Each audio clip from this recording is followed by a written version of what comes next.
Learners, आज की इस वीडियो में हम पढ़ेंगे story the collector of treasures by Bessie head.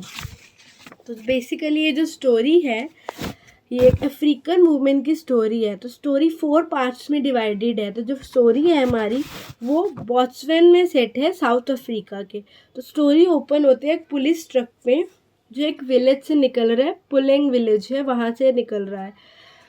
वहाँ पर एक जो ट्रक निकल रहा है उसमें हमारी जो प्रोटैगनिस्ट है, जिसकी ये स्टोरी है बेसिकली, जिसके बारे में हम पढ़ेंगे, डिक्लेडी मोकोपी, उसको लेकर जाया जा रहा है। तो उसका इंट्रोडक्शन कैसे होता है कि एक जो पुलिस ट्रक है वो निकल रहा है विलेज से, फिर वो अपनी डेस्टिनेशन यानी कि प्रिजन में पहुंचते हैं। तो जो प्रिजन है वो गैब्रोन टाउन में है। वो प्रिजन में पहुंच चुके हैं और जो वार्डन है वो डिटेल्स भरते हुए बुक में नाम लेती है प्रिजनर का, डिक्लेडी मोकोपी। तो डिक्लेडी है जो उसको वो ऐसे सेल में शिफ्ट करते हैं जहाँ पर उसकी जैसी 4 और वुमेन्स हैं और इन सबका सेम क्राइम है। और इन्होंने क्या क्राइम करा है, इन्होंने अपने हस्बैंड्स को किल करा। तो वार्डन उसको भेजते हुए कहती है तुम्हें मैं तुम्हारी जैसी साथियों के पास ही छोड़ रही हूँ। तो वो वुमेन्स है, वहाँ पे जो सेल है वहाँ पर लाइट नहीं है, वो कैंडल जलाती हैं और वो उससे पूछती है कहाँ से आई हो। वो बताती है कि मैं पुलेंग से हूँ, पुलेंग विलेज से, और वो सो जाती हैं। अब नेक्स्ट मॉर्निंग का सीन है, 6 o'clock इन द मॉर्निंग। जो प्रिजनर्स है वो उठे हैं, अपनी मॉर्निंग टॉयलेट और मॉर्निंग रूटीन परफॉर्म कर रहे हैं, और वहाँ पे जो 2 मेल प्रिजनर्स हैं वो वुमेन्स को पॉरिज और ब्लैक टी सर्व कर रहे हैं। तो पॉरिज और ब्लैक टी जब मिल जाती है तो उनमें से एक वुमेन है वो डिक्लेडी को कहती है कि पोरिज में से चीनी निकाल कर ब्लैक टी में डाल लो, क्योंकि ये जो ब्लैक टी है ये शुगर फ्री है, यहाँ पर टी में चीनी नहीं होती। तो जो ये बात डिक्लेडी से करी है ये केबेनोए है, एक अनदर वुमेन उसी के साथ जो सेल में रहती है। तो ये बात करते करते उनमें आपस में बातचीत होती है और जो केबेनोए है और बाकी वुमेन्स के ग्रुप से भी इंट्रोड्यूस करवाएगी यहाँ पे। तो उनका नाम है ओस्टीवी, गेलेबो और मोनवाना। तो केबेनोए इन सबसे इंट्रोड्यूस करवाती है डिक्लेडी को, और वो केबेनोए है वो डिक्लेडी से पूछते हैं कि तुम्हारा नाम डिक्लेडी क्यों है। डिक्लेडी का मीनिंग टीयर्स होता है। तो उसने कहा वाई यू नेम टीयर्स।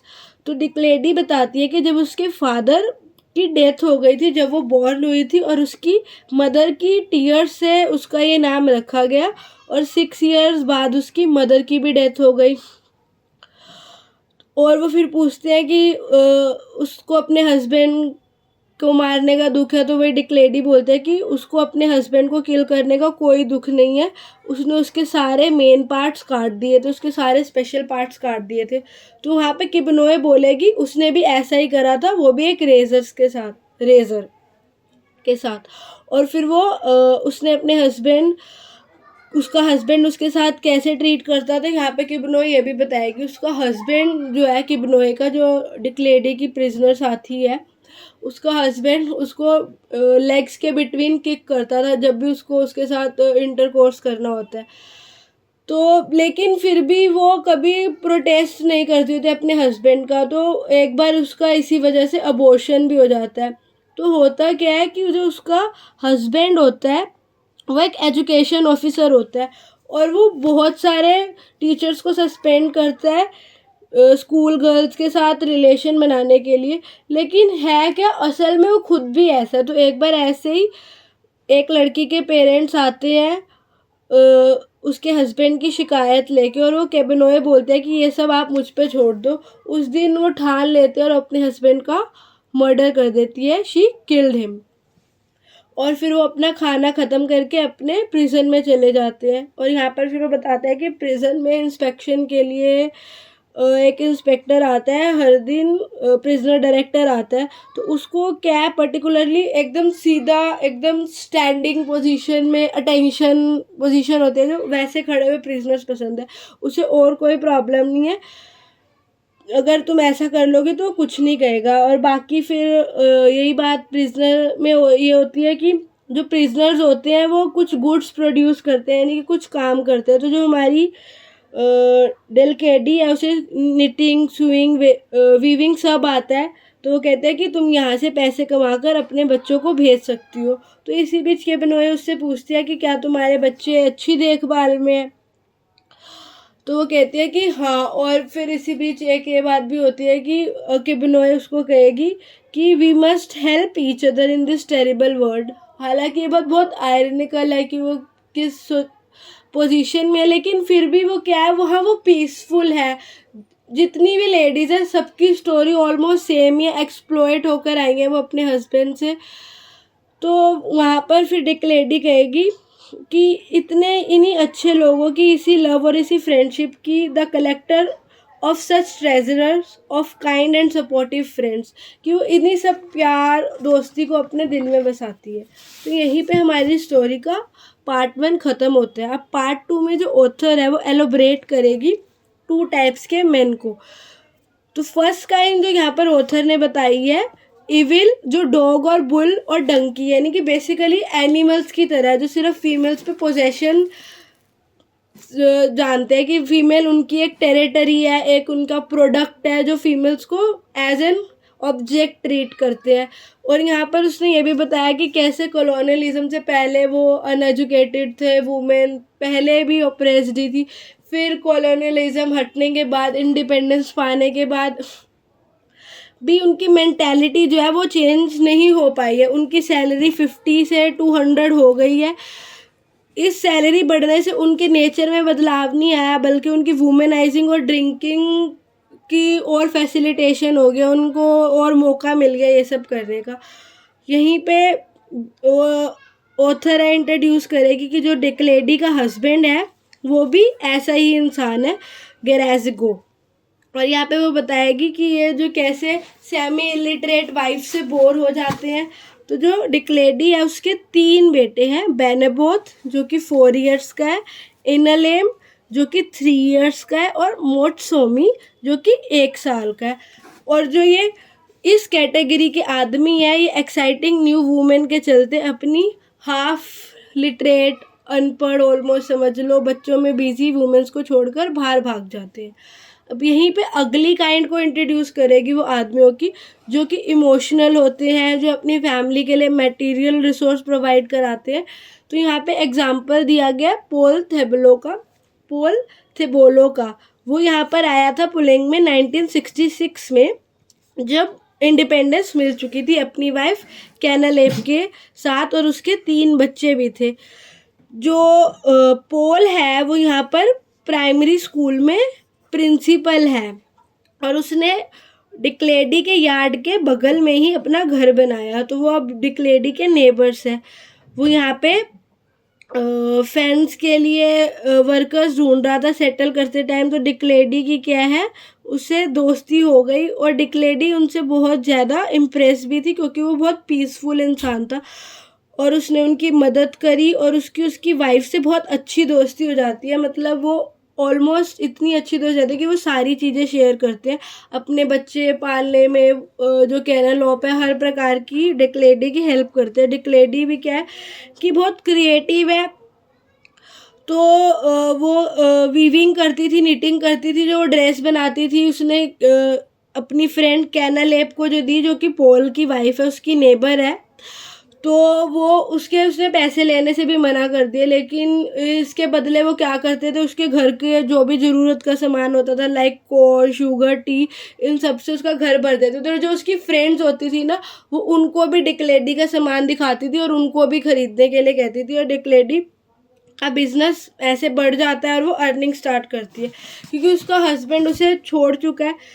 तो जो कैनालेप है, एक दिन उससे पूछते हैं कि तुमने गैराज़गो जैसे आदमी से शादी करी क्यों आखिर। तो यहाँ पे डिक लेडी बताएगी कि वो अपने अंकल के पास रहती थी, वो पढ़ना चाहती थी, लेकिन उन्होंने सिर्फ उसे 6 सालों तक ही पढ़ाया, फॉर 6 ईयर्स ओनली, और वो उसे स्लेव की तरह ट्रीट करते थे। और सिर्फ एक गैराज़गो ही था जिसका उसके पास प्रपोजल आया था, तो वो शादी ना करती तो क्या ही करती, इसलिए वो शादी कर लेती है, क्योंकि वो अपने अंकल के घर से भी बचना ही चाहती होते। लेकिन यहाँ पे वो भी ऐसा ही निकलता है।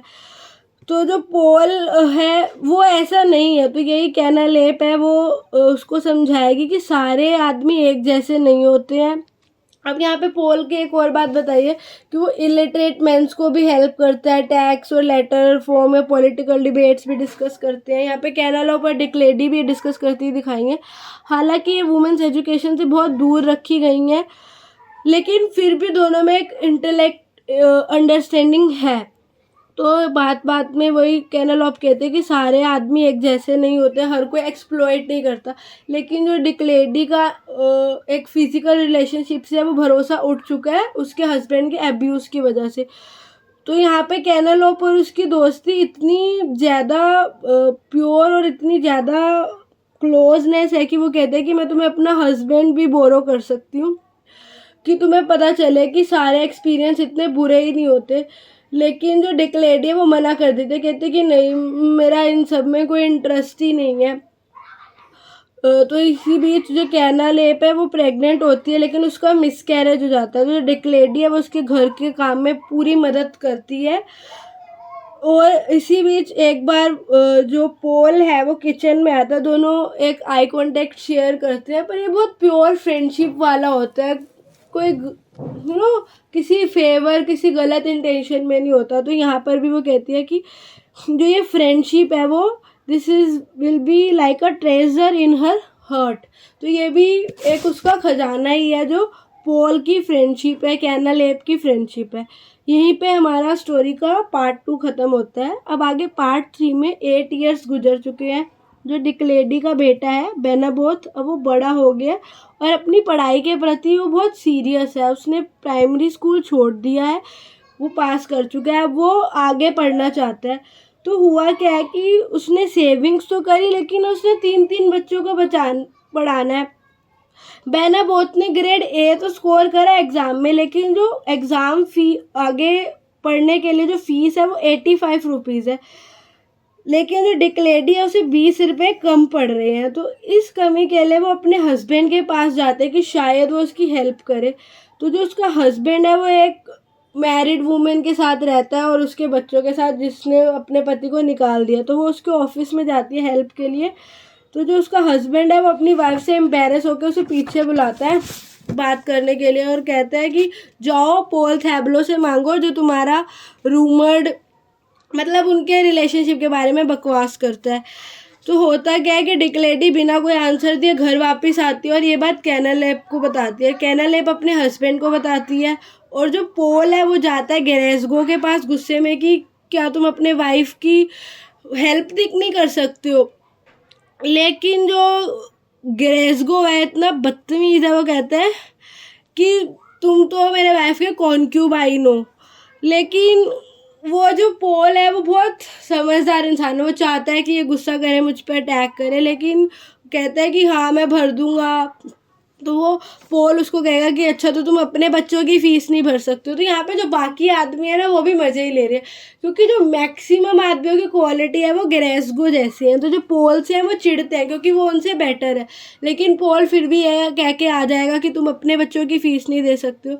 तो यहाँ पे जो ग्लेसगो है वो क्या करेगा, वो भेजेगा एक लेटर डिक्लेडी के पास कि मैं तुमसे इस मामले में बात करने के लिए, बेनाबोथ की फ़ीस के बारे में बात करने के लिए आ रहा हूँ। तुम मेरे लिए खाना तैयार करके रखना और मेरे लिए खोट बात प्रिपेयर करो। तो जो डिक्लेडी है वो यहाँ पे समझ जाती है कि वो उससे फिर से फिज़िकल फेवर्स लेने आ रहा है, लेकिन वो इस बात से बहुत दुखी होता है कि हमने बात नहीं करी इतने टाइम से, कि कैसा आदमी है।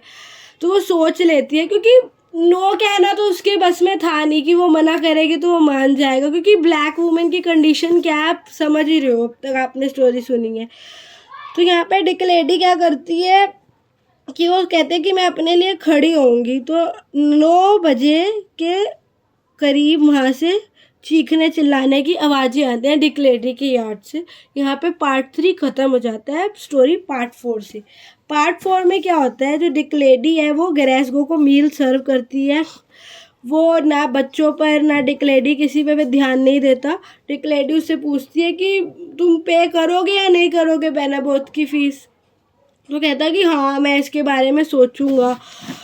तो जो ग्लेसगो है वो वहाँ पे क्या करता है कि इधर उधर देखता है, उसकी नज़र कहाँ पे है कि थैबलो पोल तो कहीं आसपास ने जो देखता है कि वो नहीं है तो आराम से एकदम बेड पे लेट जाता है, पूरा नेक्ड सो जाता है। तो जो डिक लेडी है वो एक नाइफ बेड के नीचे छुपा देती है और जब वो सो जाता है तो उसके जेनिटल्स के पार्ट्स को एकदम प्रिसाइजली एक स्ट्रोक में कट कर देती है और वहाँ से चीखने की आवाज़ें आती है।